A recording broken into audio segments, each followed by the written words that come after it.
সূরায়ে আস-সাফফাত। কোন সূরা? সূরায়ে আস-সাফফাত। এই সূরায়ে আস-সাফফাতের 100 নম্বর আয়াত এবং 101 নম্বর আয়াতে কারিমা আমি আপনাদের সামনে তেলাওয়াত করেছি। আল্লাহু আকবার, জোরে বলেন। আয়াত নাম্বার কত বললাম? 100 আর কি 101।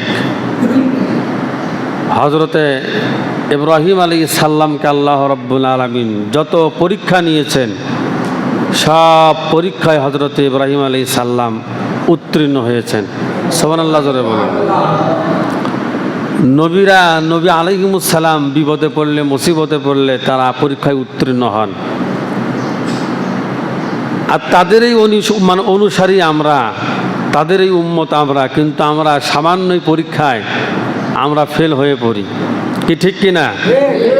এজন্য নবী আলাইহিমুস সালাম আপনার আমার মডেল এবং আপনার আমার আদর্শ।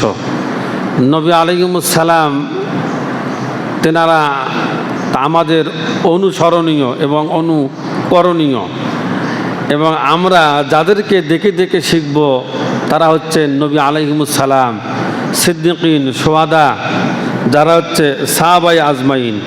আল্লাহু আকবার, জোরে কোন। এখন বিষয় হচ্ছে হযরত ইব্রাহিম আলাইহিস সালামকে আল্লাহ রাব্বুল আলামিন অনেক পরীক্ষা নিয়েছেন।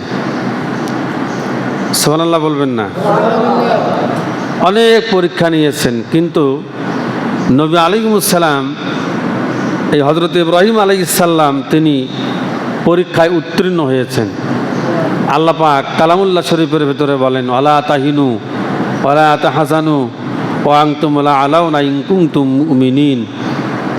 তুমি মুমিন এটা স্বীকার করো, তুমি মুমিন এটা তুমি অন্তরে অন্তরে বলো, তুমি মুমিন এটা মুখে মুখে বললেই হবে না, কিন্তু আমি আল্লাহ রাব্বুল আলামিন তোমার পরীক্ষা নিব। সুবহানাল্লাহ, জোরে বলেন। যারা মুমিন হবে তাদের আল্লাহ কি নেবেন? জোরে বলেন, পরীক্ষা নেবেন। সেই পরীক্ষায় যুগে যুগে আল্লাহ রাব্বুল আলামিন তার নবীদের মাধ্যমে নবীদেরকেও আল্লাহ তাআলা টেস্ট করেছেন, এবং যারা নবী আলাইহিমুস সালাম তাদেরকেও আল্লাহ রাব্বুল আলামিন পরীক্ষা করেছেন। আল্লাহু আকবার, জোরে কোন। তাহলে নবীদের যদি পরীক্ষা আসে, তাহলে আপনার আমার কি পরীক্ষা আসবে না? কি আসবে না? আসবে না? না পরীক্ষা ছাড়া কি মুমিন হওয়া যায়? পরীক্ষা ছাড়া মুমিন হওয়া যায় না। আমরা এগুলো সকলেই জানি, কিন্তু মানি কম, কি ঠিক কিনা? আমরা জানি কিন্তু মানি কম। কান লাগান। হযরত ইব্রাহিম আলাইহিস সালাম, সময় কম তো, হযরত ইব্রাহিম আলাইহিস সালাম আল্লাহর কাছে দোয়া করলেন, রব্বি, হে আমার রব, হাবলি মিনাস সালিহিন, হে আল্লাহ তুমি আমাকে সন্তান দান করো। সুবহানাল্লাহ, জোরে বলুন। রব্বি হাবলি মিনাস সালিহিন, আল্লাহ তুমি একটা আমাকে নেককার সন্তান দান করো। আল্লাহর কাছে কি সন্তান চেয়েছেন? নেককার সন্তান চেয়েছেন। বয়স কিন্তু নবী আলাইহিমুস সালামের, হযরত ইব্রাহিম আলাইহিস সালামের 86 বছর। কত বছর? 86 বছর। এখন এই 86 বছরের বয়োবৃদ্ধ আল্লাহর কাছে দোয়া হলো করতেছেন, আল্লাহ তুমি আমাকে একটা নেককার সন্তান দান করো, আল্লাহ তুমি একটা আমাকে নেককার সন্তান দান করো। আল্লাহ সেটা সূরায়ে আস-সাফফাতের 100 নম্বর আয়াতে তুলে ধরেছেন। সুবহানাল্লাহ, জোরে বলেন। এখন হযরত ইব্রাহিম আলাইহিস সালাম দোয়া করেন, বয়স তো শেষ, এই বয়োবৃদ্ধ বয়সে এখন যে কি হবে, সন্তান হবে কি না, এটা একটু মনের মধ্যে হযরতে ইব্রাহিম আলাইহিস সালামের বোঝেন তো, দোয়া তো করেছে, এখন কবুল হলো কি না, এটা কেমন হবে, বয়স বেশি না।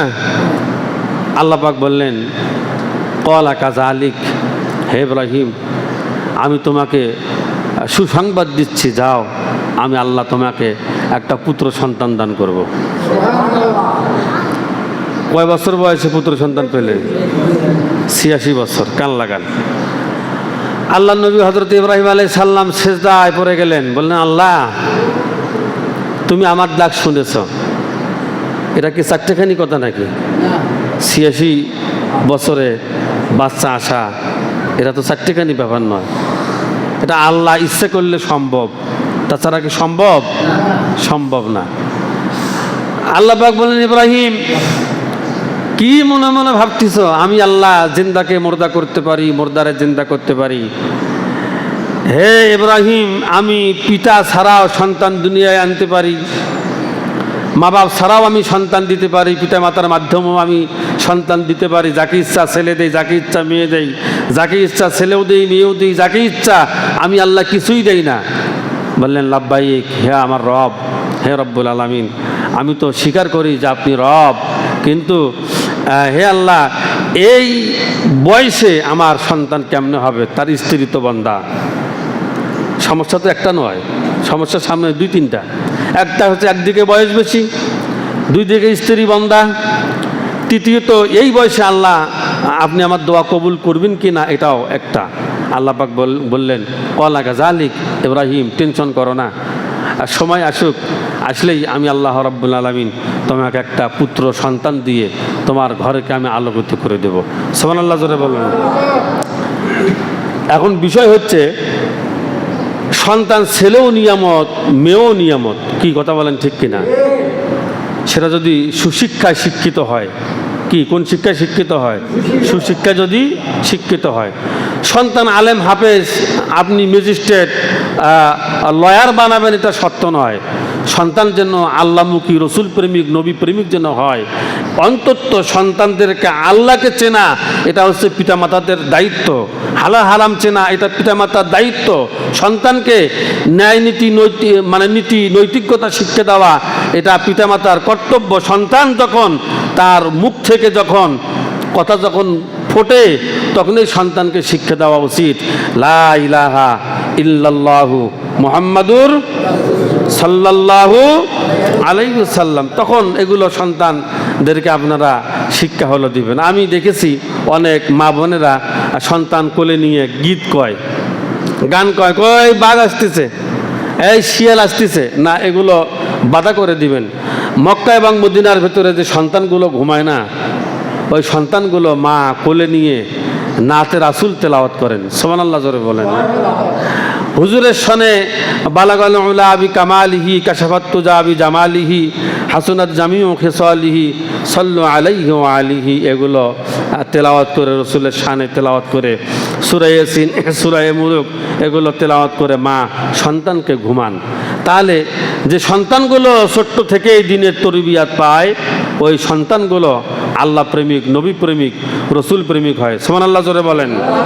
কান লাগান, সময় কম, আমি শর্টলি, আমার আসল কথা আছে, আমি সেই দিকে যাব। তাহলে বয়স কত পয়গম্বরের? 86। স্ত্রী কি? বন্দা। দোয়া করলেন যে আল্লাহ তুমি আমার একটা নেককার সন্তান দাও। আল্লাহ রাব্বুল আলামিন তাকে নেককার সন্তান দান করলেন। এই নেককার সন্তানের যখন বয়স 9 থেকে 9.5, কেউ বলেছে 7.5 থেকে 8.5, আবার কেউ বলেছে 8.5 থেকে 9। যাই হোক, বিভিন্ন রেওয়াতে বিভিন্ন রকম, আমরা মধ্যস্থ একটা বয়স নিলাম হযরত ইসমাঈল আলাইহিস সালামের 9.5 বছর। সুবহানাল্লাহ জোরে বলুন। 9.5 বছর কেন নিলাম? 9.5 বছর একটা বাচ্চা, সে ভালো বোঝে, মন্দ বোঝে, হালালও বোঝে, হারামও বোঝে। এখন এই যে 9.5 বছরের বাচ্চা যে হালাল হারাম বোঝে, তার ছোট্ট একটা প্রমাণ দেই। গতকাল ইশারা নামাজের সময় মা সন্তানের হলো জন্য 7 আপ এবং আরসি হলো নিয়েছে। ছোট্ট ছেলের লাশবাস ভালো, আমি দোয়া করেছি আল্লাহ যেন ওকে দিনের মুজাহিদ বানায়, কানা আমিন। ওই ছেলে মাকে বলতেছে, মা এগুলো নিও না। মা বলতেছে, কেন? তোমার আব্বু নিতে হলো বলেছে, নাও। বলছে, না মা, এগুলো ইহুদিদের পণ্য, এই পণ্য যদি নাও তাহলে তো কোনো ইবাদত কবুলই হবে না। আর তুমি ইহুদিদের পণ্য বাদ দিয়ে অন্য কিছু তুমি নাও, আমরা অন্য কিছু হলো খাবো। আমি মহিলাটাকে জিজ্ঞাসা করলাম যে তোমার ছেলের বয়স কত? তো বলতেছে যে 9.5 এখনো হয় নাই। তাহলে যে সন্তানটা 9.5 বছর বয়সে এখনো পূর্ণ হলো হয় নাই, সে ইহুদিদের পণ্য হলো বোঝে যে 7 আপ এটা চলবে না, এটা ইহুদিদের পণ্য। বয়স কত কন? তাহলে 9.5 বছর বয়সে সে হলো ইহুদি খ্রিস্টানদের প্রতি তার একটা ঘৃণা, এটা হলো জন্মেছে। কিন্তু 80 বছরের বয়স্ক লোকের ইহুদি খ্রিস্টানদের প্রতি তাদের ঘৃণা জন্মে না। কথা বলেন না কেন, ঠিক কিনা? এবার কাল লাগান। হযরত ইব্রাহিম আলাইহিস সালাম বলেন, আল্লাহ, স্ত্রী বান্দা, আমার তো বয়স বেশি ছিয়েছি, আল্লাহ কি হবে? আল্লাহ বললেন, কলাকা জালিক, আমি তোমাকে সন্তান দিব, তুমি হে রাসূল তুমি টেনশন করো না, হে নবী তোমার টেনশন নাই। আল্লাহ তাআলা তাকে সন্তান দিলেন, ইসমাইল জাবিহুল্লাহ। নাম কি? জোরে কন, ইসমাইল জাবিহুল্লাহ। কি কি শুনবেন কোরআনে, কি নাই আপনারা আমাকে বলিয়েন। কোরআন থেকে আপনারা কি শুনতে চান? সারা পৃথিবীর যত কিতাব হলে এসেছে সব চাইতে শ্রেষ্ঠ কিতাব হচ্ছে কোরআনুল কারীম। আল্লাহু আকবার, জোরে বলুন। এই কোরআন যতটা রিসার্চ করা হয়েছে পৃথিবীতে, অন্য কোনো গ্রন্থ এতবার রিসার্চ করা হয় নাই। এই কোরআনকে যতবার মানুষ খুলে খুলে পড়ে, অন্য কিতাবকে মানুষ অতবার খুলে খুলে পড়ে না। আল্লাহু আকবার, জোরে কান। হযরত ইব্রাহিম আলাইহিস সালামের সন্তান দুনিয়ায় আসলেন, মহা খুশি। আল্লাহর সঙ্গে সম্পর্ক আরো ভালো হলো না খারাপ হলো? এমনি তো আল্লাহর বন্ধু খলিলুল্লাহ, সুবহানাল্লাহ, জোরে বলেন। আরো বন্ধুত্ব বেশি হলো। বয়স যখন 9.5 চলে আসলো, আল্লাহ বললেন, ইব্রাহিম, খুব আদরের সন্তান তোমার, তাই তো? পরীক্ষা নেব। সুবহানাল্লাহ, জোরে বলুন। আদরের সন্তান না, পরীক্ষা নেব।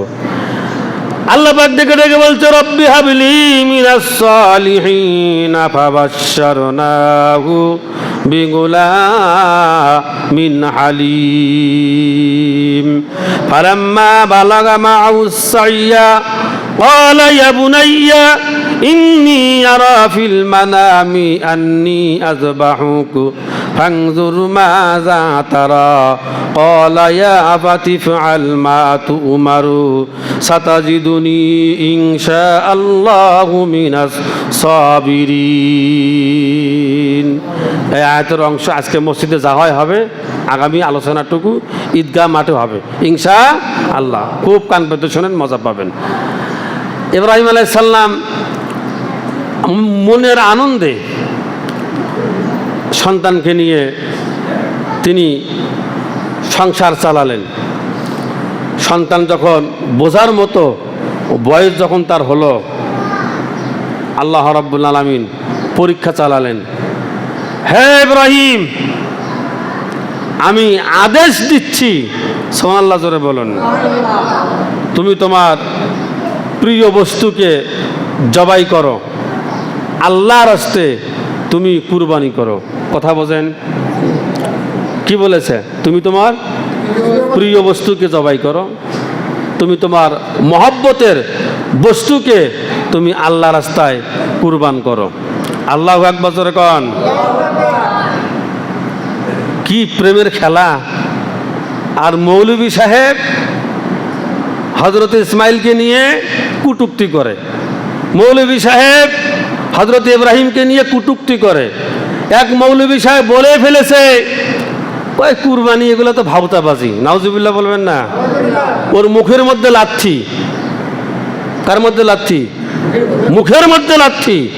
হারামখোর, যার ওসিলায় টিকি আছো তাকে চেনো না, বেয়াদব।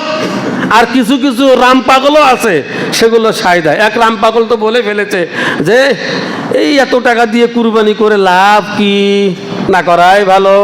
আল্লাহ কি তোকে বলেছে তুই করেক্ট? তোর কি কুরবানির জন্য আল্লাহ ঠেকা? কথা বলেন না কেন? ওই নাফরমানের কি কুরবানির জন্য আল্লাহ ঠেকা?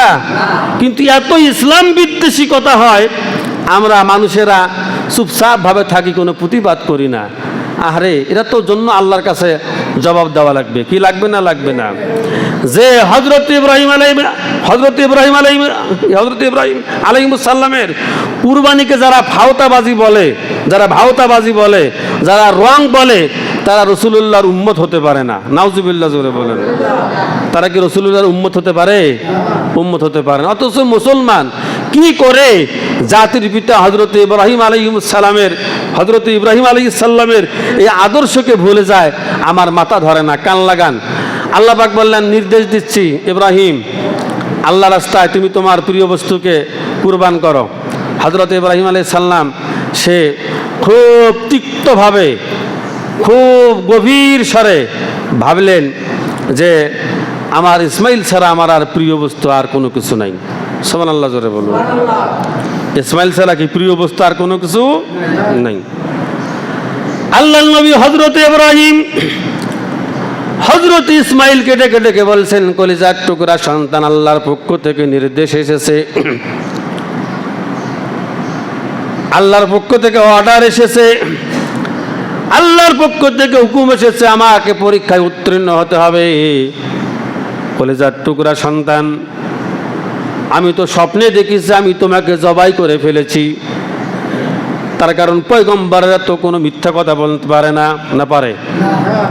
আপনি আমি মিথ্যা কথা বলতে পারি, আল্লাহর নবীর স্বপ্ন কোনোদিন মিথ্যা হতে পারে না। নবীরা যা স্বপ্ন দেখেন সব স্বপ্ন আল্লাহর পক্ষ থেকে আসে। সুতরাং আল্লাহর নবী ইব্রাহিম খলিলুল্লাহ যে স্বপ্ন দেখেছেন, এই স্বপ্ন তিক্ত নয়, এই স্বপ্ন মিথ্যা নয়, এই স্বপ্ন রং নয়। আল্লাহর পক্ষ থেকে যে স্বপ্ন এসেছেন ওই স্বপ্ন তার সন্তানকে তিনি বলে ফেললেন। আল্লাহু আকবার, জোরে বলেন। সন্তানকে যখন বললেন, এ কলিজার টুকরা ইসমাইল, আল্লাহর পক্ষ থেকে স্বপ্ন পেয়েছি, তোমাকে জবাই করে দিয়েছে। হে বাছা, এবার বলো তোমার মতামত কি? সুবহানাল্লাহ বলেন। কাল লাগান। হযরতে ইসমাইল আলাইহিস সালাম বললেন, হে আমার বাবা, আল্লাহর পক্ষ থেকে যদি স্বপ্ন পেয়ে থাকেন, আমাকে যদি আমাকে জবাই করে থাকেন, তাহলে স্বপ্ন রং হতে পারে না, এ স্বপ্ন মিথ্যা হতে পারে না, এ স্বপ্ন আপনার বৃথায় যেতে পারে না। হে আমার আব্বা, হযরতে আল্লাহর নবী খলিলুল্লাহ আপনাকে শোনায়া দেই, আপনি আপনার কাজকে সম্পাদন করুন। ক্বালা ইয়া আবাতি ফাআল মা তুমারু। আল্লাহু আকবার, জোরে বলেন। সময় কম জন্য আমি শর্ট করে হলো নিলাম, কান লাগান। এই কথা যখন বলেছেন, ইসমাইল বললেন, ক্বালা ইয়া আবাতি ফাআল মা তুমারু। হে আমার বাবা, হে আল্লাহর নবী খলিলুল্লাহ, আমার অন্তর থেকে আমি আপনাকে রায় দিয়ে দিলাম, আমার অন্তর থেকে আপনাকে অনুমতি দিয়ে দিলাম, আমার মন থেকে আমি অনুমতি দিয়ে দিলাম, আমি রাজি আছি। সাতাজিদুনি ইনশাআল্লাহু মিনাস সাবিরিন। আপনি আমাকে অস্ত্রের তলে ফেলান, সুবহানাল্লাহ বলেন, আপনি আমাকে জবাই করেন। হে আব্বা, ধৈর্যশীল সত্যবাদীদের মধ্যে আপনি আমাকে পাবেন। আমি আসলে ধৈর্যশীল এবং ধৈর্য ধারণকারী ব্যক্তি। তার কারণ আপনি আমার আব্বা, আপনি যেমন ধৈর্যশীল, আপনার সন্তান আমি ইসমাইল জাবিহুল্লাহ, আমিও তেমন ধৈর্যশীল। আল্লাহর হুকুমকে আপনি পালন করে ফেলেন, বারাকা দেওয়ার মালিক আল্লাহ। সুবহানাল্লাহ, জোরে বলেন। কিতাবের মধ্যে দেখলাম হযরতে ইব্রাহিম আলাইহিস সালামকে যখন শোয়া দিলেন, জবাই করলেন, আল্লাহ পাক বললেন, ইব্রাহিম রে, যাও, তোমার পরীক্ষা তুমি পাশ করে ফেলেছ, আমারও পরীক্ষায় আমি আল্লাহ তোমাকে পাশ করে দিলাম। ইব্রাহিমের পরীক্ষা সন্তান ছুরির তলে, আল্লাহর পরীক্ষা আমার খলিলুল্লাহর সন্তান জাবিউল্লাহকে আমি জবাই করতে দিব না। সুবহানাল্লাহ, জোরে বলুন। দুইজনের পরীক্ষায় পাস, আল্লাহও পাস, কি তার বন্ধু কি ইব্রাহিমও পাস। আর কুরবানির গোস্ত, স্প্রিং গোস্ত টানেন না? কয় হুজুর খুব মজা। হুজুর কি হুজুর? কয় মজা হুজুর, 1,80,000 টাকার গরু হুজুর, 400 হুজুর, 3 দিন পর্যন্ত হাতে হুজুর। গোস্ত খাওয়ার জন্য কুরবানি? কথা বলেন না কেন? গোস্ত খাওয়ার জন্য কুরবানি না আত্মত্যাগের জন্য কুরবানি? কোনটা বলেন? আত্মত্যাগের জন্য।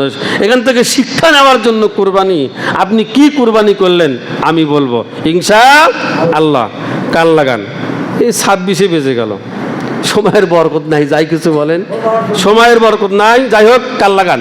হযরতে আল্লাহর নবী ইব্রাহিম আলাইহিস সালাম পাশ করলেন পরীক্ষায়। পাশ করলেন না ফেল করলেন? পাশ করলেন। জবাই করেছেন, আল্লাহ শুকরিয়া আদায় করলেন। আল্লাহ শুকরিয়া আদায় করে পেছনে দেখে ইসমাইল দাঁড়ানো, উট জবাই হয়ে গেল। জিবরাইল বলে, ওগো আল্লাহর বন্ধু ইব্রাহিম, আপনি পাস। কেমন পাস? এটা পাস হলো? বলে কেন? জবাই করলাম সন্তান, আর জবাই হলো দুম্বা। এটা কি? বলে তা আপনার বন্ধু করেছে, আপনি এত মানে পেরেশান কেন? বলে আমার বন্ধু তো বলেছে ইসমাইলকে জবাই করো, সন্তান জবাই করো, করলাম সন্তান জবাই, দুম্বা জবাই হলো। বলে এটা তো তারই খেলা। সুবহানাল্লাহ জোরে বলো। এটা কার খেলা? এটা তো তারই খেলা। বলে আল্লাহ কি আমার সন্তুষ্ট হয়েছেন? আল্লাহ পাক বললেন জিবরাইল আমার বন্ধুকে বলো আমি মহা খুশি আমার বন্ধুর উপরে। সুবহানাল্লাহ জোরে বলুন।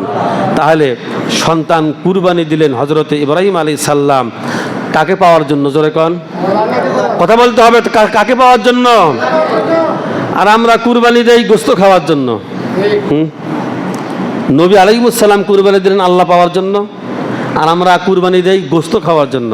শোনেন, গোশত খাওয়ার নিয়েতে যদি কুরবানি দেন, কুরবানি হবে না, বরং কিয়ামতের ময়দানে এই পশু আপনার বিরুদ্ধে মামলা দায়ের করবে। কথা বলেন ঠিক কিনা? এই পশু কি দায়ের করবে? জোরে বলেন। মামলা দায়ের করবে। কাল লাগান, সময় শেষের দিকে। এখন এই বাকি আলোচনাটুকু সামনে হবে ইনশাআল্লাহ। যারা কুরবানি কিনেছেন আল্লাহ সকলের কুরবানিগুলোকে কবুল করুন, কারণ আমিন। আর একটু জোরে কারণ আমিন। যারা কিনতে পারে না, আশা ছিল, আল্লাহ ওদেরকেও কবুল করুন, কারণ আমিন। আর যারা টাকা থাকতেও যারা কুরবানি দেয় না, ওদের তো লানত হবেই। কথা বলেন না কেন? লানত তো হবেই। তাদেরকে আল্লাহ যেন মাফ করেন এবং হযরত ইব্রাহিম আলাইহিস সালামের এই সুন্নাহকে ধরে রাখার জন্য আল্লাহ তৌফিক এনায়েত করেন। জোরে কান আমিন। এবার কাল লাগান। কুরবানির পশু যদি নিজেই জবাই করতে পারেন আরো অনেক ভালো। সুবহানাল্লাহ জোরে বলুন। যদি আপনার পশু যদি আপনি নিজেই জবাই করতে পারেন, জবাই করতে হবে আপনাকে তো হালাল হারাম তো জানিয়ে চলতে হবে। হালাল হারাম জানিয়ে আপনাকে চলতে হবে। এটা যদি আপনার নীতি নৈতিকতা যদি সঠিক থাকে, যদি আপনি বলেন যে না আমি সলিড, আমার দ্বারা সুদ হয় না, ঘুষ হয় না, দুর্নীতি হয় না, নামাজ কাজা হয় না, আমার দ্বারা একটা হলো হয় না, আমি সুন্নতের উপরে অটল, আমি কোরআনের উপরে অটল, আমি ইসলামের উপরে অটল, আমি মানে দ্বীনের উপরে অটল, যদি আপনি যদি মনে করেন যে আমি 100-র মধ্যে 100% আমি আমার দ্বীনের উপরে অটল, তাহলে আপনার কুরবানি আপনি নিজেই দিবেন, বহুত বড় সওয়াব। সুবহানাল্লাহ জোরে বলুন। আল্লাহু আকবার বলবেন না? তাহলে যদি আপনি নিজের কুরবানি যদি দিতে যদি হলো পারেন, এটা আরো মহান সওয়াব এবং আরো আপনার জন্য মানে পরিতাপ এবং আরো আপনার জন্য আত্মত্যাগের মহামান্বিত একটি হলো দিন, যে আপনার পশুকে আপনি নিজেই নিজ হাতেই নিজ অস্ত্র দিয়েই কবুল হলো করলেন। সুবহানাল্লাহ বলবেন না? এই ওয়াজ অন্য হুজুরেরা করবে না। কথা বলেন না কেন? তাহলে নিজের কুরবানি যদি নিজে করতে পারেন আলহামদুলিল্লাহ, আর যদি না পারেন ভালো কোনো বড় সাজ্ঞিদ আলেম দ্বারা করাবেন। কথা বুঝতে পেরেছেন? 1 নম্বর কথা। 2 নম্বর কথা, কুরবানি যে কেউ করুক, যদি আপনিও যদি করেন সেখানে যদি শিয়াত থাকে, যে লোক কুরবানি হলো করবে, যার দ্বারা করাবেন তাকে পারিশ্রমিক দিতে হবে। গোশত তো দিতেই হবে, পারিশ্রমিক তাতে কি তাকে দিতে হবে। কথা বলেন ঠিক কিনা? এরপর আমি গত জুম্মাও বলেছি, ভাই শোনেন, চাপার জোরে ইসলাম চলে না রে বাবা। চাপা দিয়ে দুনিয়া কন্ট্রোল করা যায়, কিন্তু কবর কন্ট্রোল করা যাবে না, আল্লাহ কন্ট্রোল করা যাবে না, রসুল কন্ট্রোল করা যাবে না, ইসলাম আর দ্বীনকে কন্ট্রোল করা যাবে না। কথা বলেন ঠিক কি না? আপনি ভাগে কুরবানি দিয়েছেন, তাহলে হযরত ইব্রাহিম আলাইহিস সালামকে উনি ভাগে কুরবানি দিয়েছেন না একাই দিয়েছেন? বাস আলহামদুলিল্লাহ, এটা তো বুঝতে পেরেছেন। কি বুঝতে পারেন নাই? তাহলে আপনার যদি তৌফিক না থাকে আপনি ছাগল দেন, অত ঝামেলা যাইন না, কি দরকার রে বাবা। 7 জনে কুরবানি দিবেন, 5 জনে মানে কুরবানি দিবেন, 10 টাকা নিয়েই কেসাল বাজে। কথা বলেন না কেন? ঠিক কি না? একটু ভাগাভাগি নিয়ে কেসাল হলো বাজে। এগুলো থেকে বেরিয়ে আসেন তো খুব ভালো হবে। আর যদি বেরিয়ে আসতে না পারেন, যদি আপনার মন সায় দেয় যে না আমার সঙ্গে যারা ভাইগারি হলো আছে সবগুলোই ভালো, আপনি দেন, কোনো বাধা নাই, কিন্তু কুরবানি যেন আপনার নষ্ট না হয় এটা খেয়াল রাখতে হবে। কথা বলেন ঠিক কি না? কাল লাগান। তাহলে কুরবানি আপনি যদি ভাগও দেন, আপনি সেইভাবেই হলো ভাগে হলো দিবেন, যাতে করে কোনো কথা যেন কোনো সাউন্ড কারো মনের মধ্যে যেন কোনো দ্বিধাবোধ না থাকে। বুঝতে পেরেছেন? এরপর 3 নাম্বার কথা হচ্ছে, কুরবানি করতে গিয়ে জোহর, আসর, মাগরিব, ইশা কাজা করা যাবে না, নামাজ পড়তে হবে। কথা বলেন ঠিক কি না? এরপর কুরবানির গোশত 3 ভাগে ভাগ করবেন। কয় ভাগে ভাগ করবেন? 3 ভাগে ভাগ করবেন। 1 ভাগ আপনার নিজের, এক ভাগ কার? আপনার নিজের। আর এক ভাগ হচ্ছে আপনার আত্মীয় স্বজন, ভাই বোন, যারা আপনার বন্ধু বান্ধব, তাদেরকে দেবেন। আর এক ভাগ যারা ওই যে বাংলা বাজার বোটে হলো বলে যে মিনা বাজার। মিনা বাজার বলতে কি, যে যেখানে এক জায়গায় জমায়েত হয়, সেখান থেকে এলাকার ইতিম ফকির মিসকিনকে মানে বন্টন করা হয়। আপনারা সেইভাবে বন্টন হলো করবেন। আমি ইমাম হিসাবে বললাম, মানলে আপনারা মানবেন, না মানলে বাবা আমার কিছু করার নাই। কথা বলেন ঠিক কি না? আমি তো কারো পাও ধরে তো কাউকে জান্নাতে নিতে পারবো না। কি পারবো? কাউকে তো আমি হাত পাও হলো, হ্যাঁ আমি ইমাম হিসাবে বিনয়ী হতে পারি, বিনম্র হতে পারি, সুন্দর ভাষায় বলতে পারি। যদি আপনি পরিবর্তন না হন তাহলে তো সেটা আমার দোষ নয়। কি কথা বলেন ঠিক কি না? আর এই কুরবানির গোশত যারা গরু যারা কোটা বাছা যারা হলো করে, এদেরকে পারিশ্রমিক দিয়ে মানে দিতে হবে। গোশত তো দিবেন, শুধু গোশত দিয়ে বিদায় হলো করবেন তা হবে না। অবশ্যই অবশ্যই তাদেরকে পারিশ্রমিক দিতে হবে, প্লাস গোশত হলো দিতে হবে। এই যে মোটামুটিভাবে যেগুলো বললাম, এগুলো একটু আমল করার চেষ্টা করেন। শোনেন বাবা, এক সন্ধ্যা যদি কমও খায়, একজন যদি খায় আশপরশ, এটা তো তৃপ্তির ব্যাপার। কথা বলেন ঠিক কিনা? তৃপ্তি না? আমরা একটু পরিবর্তনের চেষ্টা করবো ইনশাআল্লাহ। এলাকায় যারা অনাথ ইতিম ফকির মিসকিন হলো আছে, এটা সকলের দায়িত্ব, এটা আমাদের সকলের দায়িত্ব। আমরা যেন সকলের হাড়িতে অন্তত একটা সন্ধ্যার গোশত যেন আমরা দিতে পারি। কি সকলে রাজি আছে ইনশাআল্লাহ? আল্লাহ পাক সকলকে তৌফিক ইনায়াত করুন। জোরে বলুন আল্লাহুম্মা আমিন। ওয়া আখিরু দাওয়ানা আলহামদুলিল্লাহ। এরপর আর একটা কথা বলে আমি সুন্নতের সময় দেব। ভাইজান, সেজন তো শেষ নাকি? এখন ধান আদায় কি করবেন এটা একটা সিদ্ধান্ত নেন। তারপরে মসজিদের কাজ চলতেছে, সেটা একটা সিদ্ধান্ত নেন। আর নামাজের পরে একটু 5 মিনিট থাকিয়েন, যেহেতু ঝড় বৃষ্টির দিন। এখন মাঠেরও যে অবস্থা, মনে হয় কাদা জমা হয়ে আছে। শহীদুল ভাই, হ্যাঁ মনে হয় কাদা জমা হয়ে আছে এখন, মানে মাঠের নামাজ। হ্যাঁ